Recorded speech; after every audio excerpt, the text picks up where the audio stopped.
Well, the federal government has withdrawn the mobile police force personnel attached to several very important persons, including ex-governors, former ministers, and lawmakers. The order, which was contained in a police wireless message from a Pole 45 Force headquarters, Abuja, actually affected Daura Buhari, who is brother to former President Muhammadu Buhari, as well as the former First Lady, Aisha Buhari, and Aisha Buhari's siblings, and former Secretary to the Government of the Federation, that's Boss Mustafa. Now, this development comes a few weeks after the IG vowed to withdraw police mobile force personnel from VIP escort and guard duties.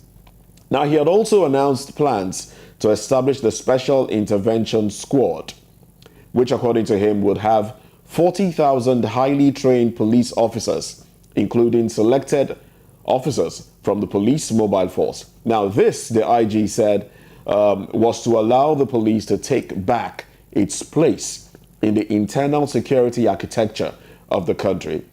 Egbetokun, who spoke during a meeting with squadron leaders and tactical commanders in Abuja on June 26, stated that the police was going to effect the withdrawal of PMF personnel from VIP escort, guard duties. Egbetokun also set up a committee headed by the Deputy Inspector General of Police Operations, Adeleke Bode, to assess and advise on how the new policies could be implemented seamlessly. Now, thousands of police operatives were attached to public officials, ex-political office holders, businessmen, and other private individuals, and basically anyone who had the money to pay, thereby reducing the number of police personnel required to protect the public, while fewer officers were available for core police duties like investigations and patrols. Now,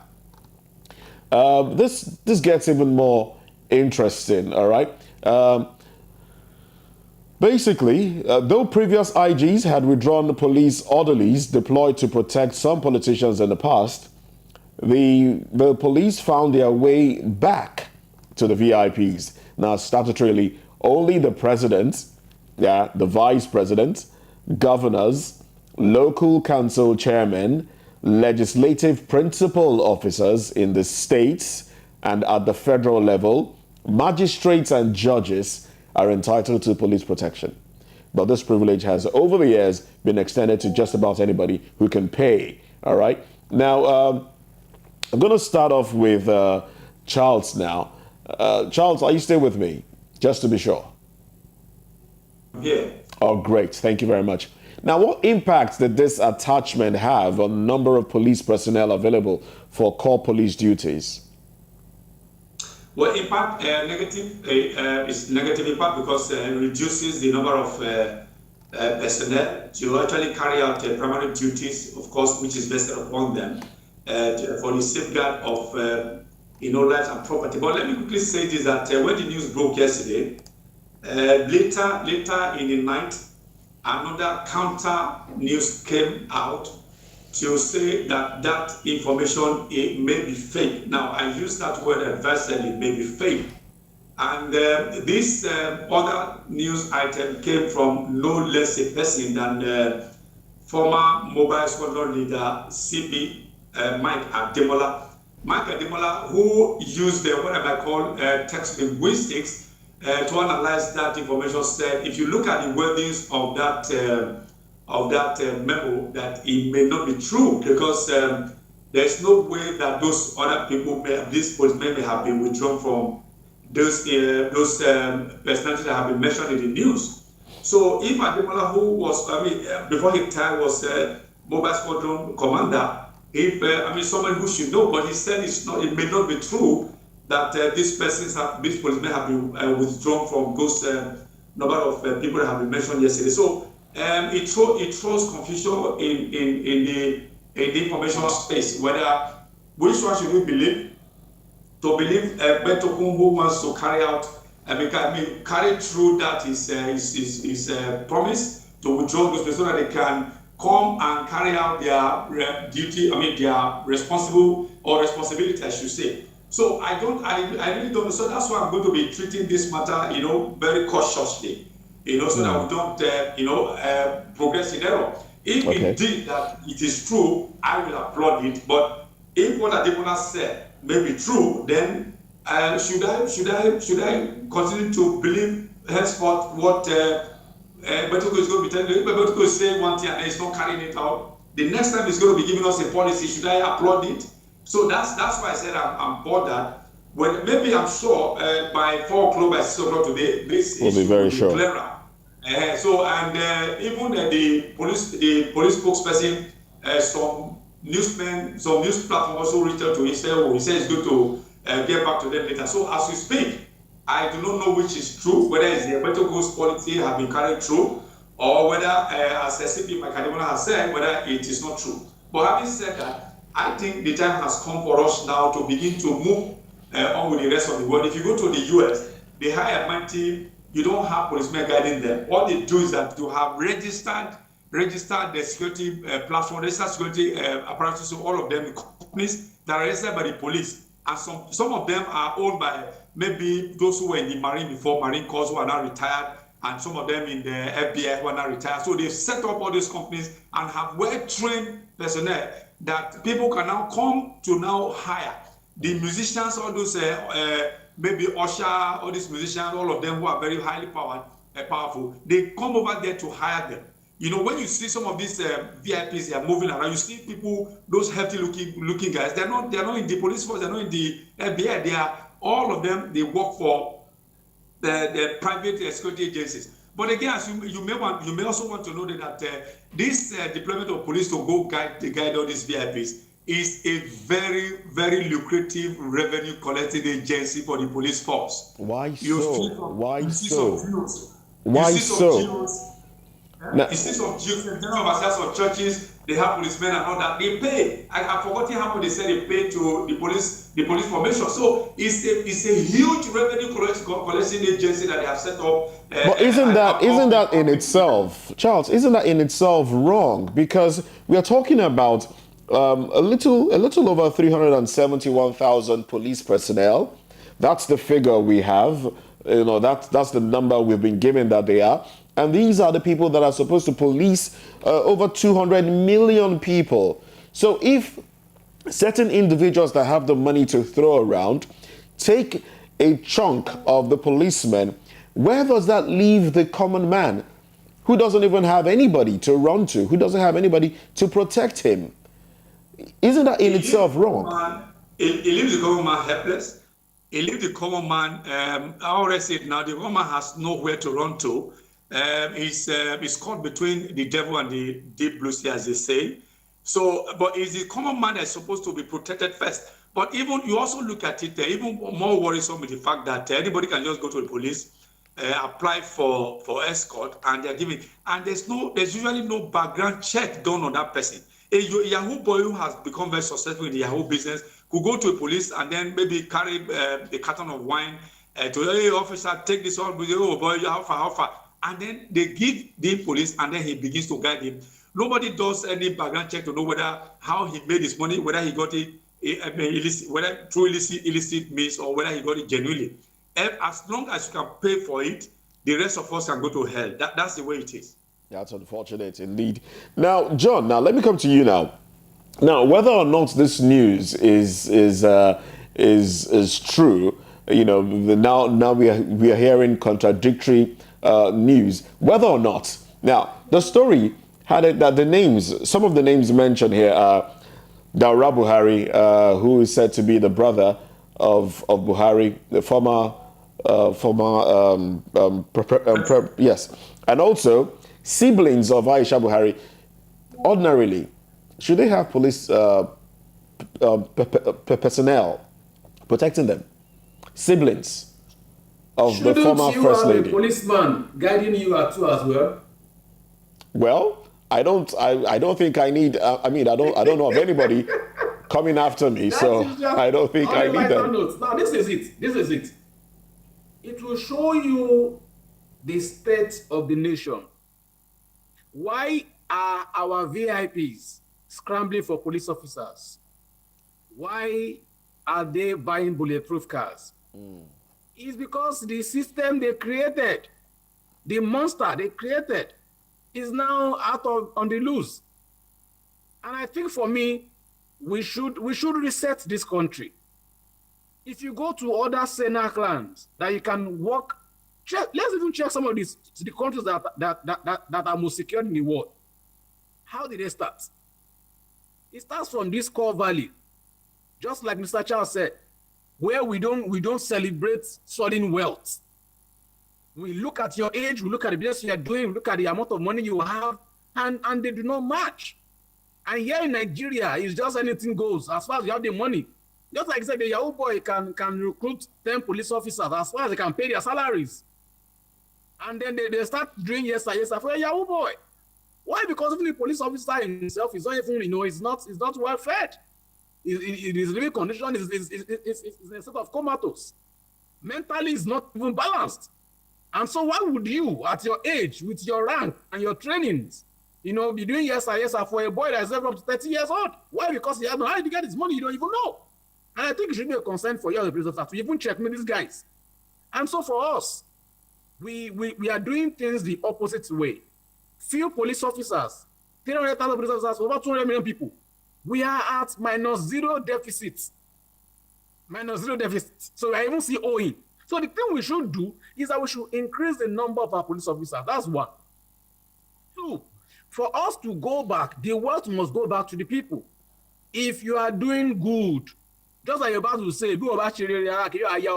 even in Nigeria today, ordinary councillor also has a policeman attached to him. Councillor, how much is the salary? Where is he getting the money to foot the bill of a police officer on a monthly basis? These are questions that should be answered. And so our government officials must understand that it is the government of the people, by the people, for the people, and not what they are doing, which is the government of themselves, by themselves, for themselves.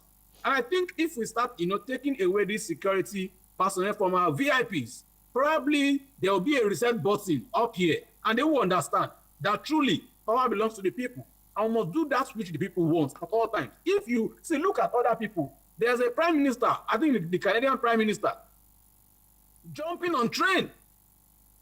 How I wish like our own governor too can jump on BRT without security personnel. How I wish they can ride bicycle instead of Lagos or instead of Abuja without policemen all around it. It shows you the disparity and disposition in terms of what they have done to the people. You have impoverished the people over the years, and you have entourage of police officers on only you. Even your house help has the security personnel attached to her. All right, then you had to go local there. All right, now we do know that I'm coming to Charles now. Charles, former IGPs have withdrawn police personnel protecting VIPs. For instance, in 2018, IGP Ibrahim Idris withdrew police, protecting IGPs, but they found their way back. How is it that they always find their way back? How is it that this policy isn't done holistically in such a way that they will not be going back? What actually is the problem? What is wrong? Okay, two things I will say.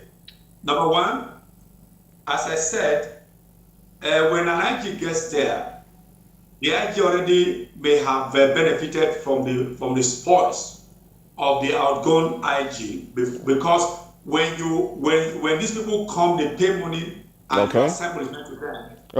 Money is paid to the DPO of that place, who takes his court, gives to the commander.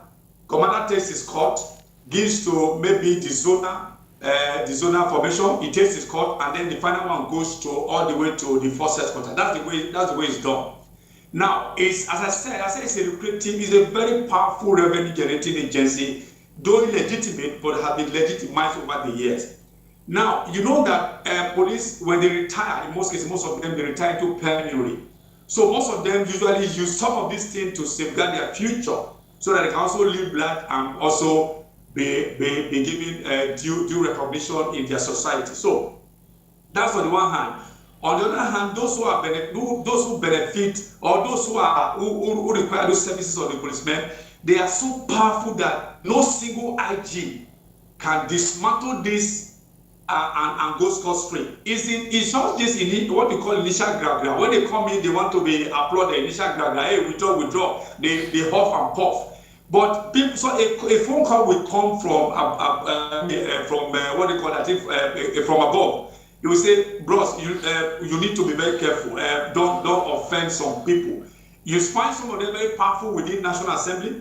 Some of them very powerful within ministries who tell you, look, we need this thing. If you want your job to, if you want to last on that seat, be very careful.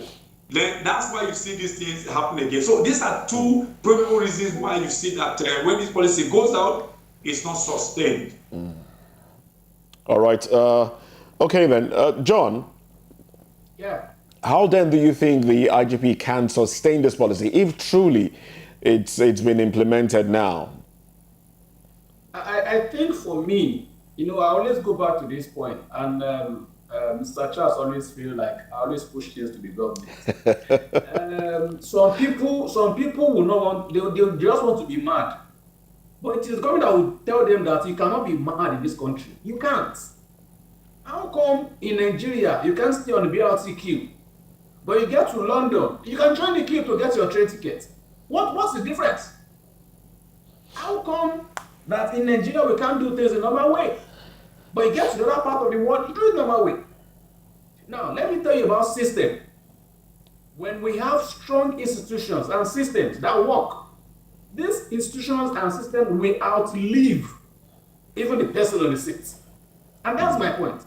And so we should understand that when we have strong institutions, if you have a sane society, do you need a security man? Go to some other countries, check their houses, there's no fence, no gates. They park their car outside. And there's no issue of somebody will come and tip my brain box. And I park my car outside, no gates in my house. So there's no issue of somebody come and see the brain box because there's no market where you sell the brain box. Nobody will buy from you. So we should understand that if these people say, this is system, we should have a system that works. A system, I keep saying that, a system that works, that's what we need in the country. If you know that you are driving your car on the road and the traffic light says the red, stop, and you move. After moving, there's a plate number, there's a database. You get a notification on your phone number straight away. And you have caught something now, there's a ticket on you. So if you like, you go to Anambra, when you come back, you pay that ticket, you pay the fine. It's simple. And when we have all of this system that works, people's brain will come back to normal. How come Nigerians are mad at home, but they get abroad, they are safe? The same person, different environment, different behavior. So I'm sure they can work back home. Now, second thing is that we should understand that any position you are occupying, either you're a political appointee or you are an elected officer, know that it is time-bound. Okay? And then let's look at policies that would uphold, the integrity of the institution. Don't bring up policies because of political gains.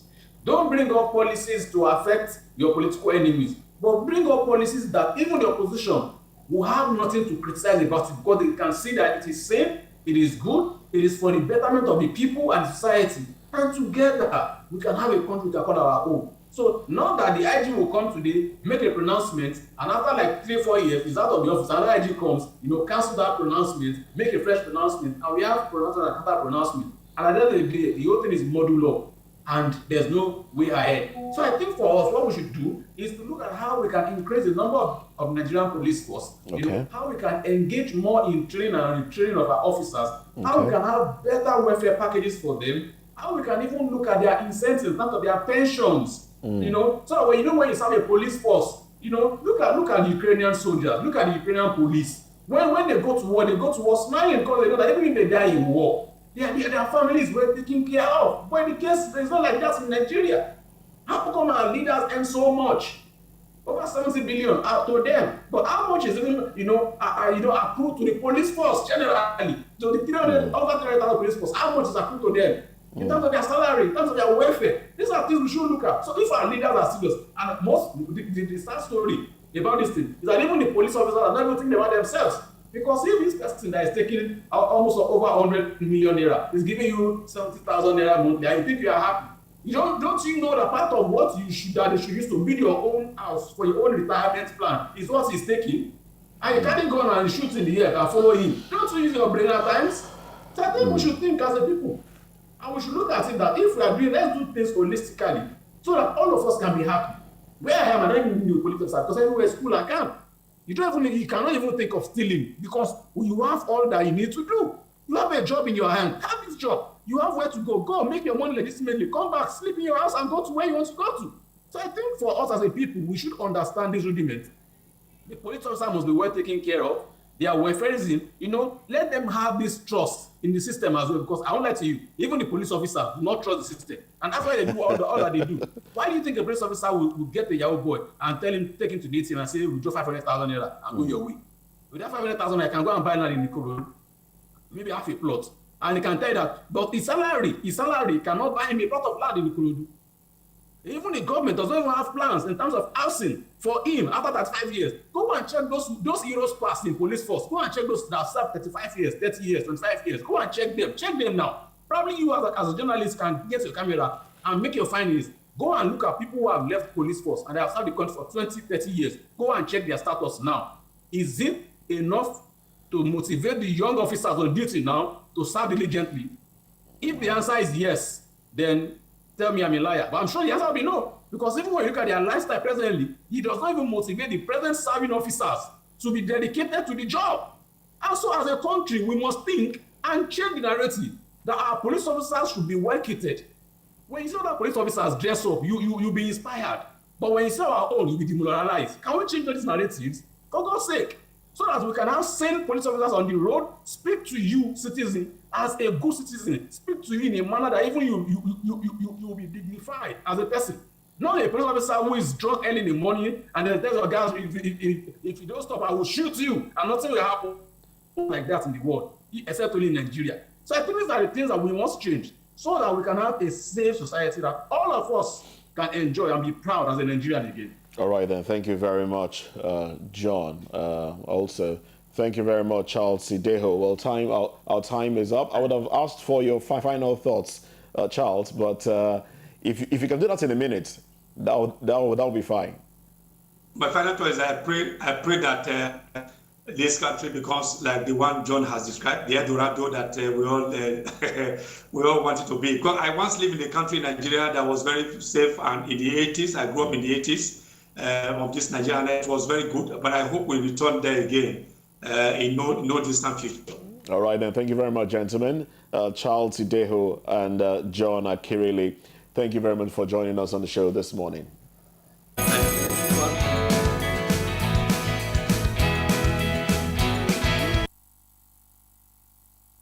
We go into the world of business now. Now, from the world of business, we have these stories. Now, this is, let's see now. Business, people with disabilities may have the option of getting cash delivered to them at home during the implementation of the $800 million loan approved by the World Bank as subsidy palliative. Now, this was contained in the payment delivery modalities for NASSPSU document obtained by our correspondent from the website of the World Bank.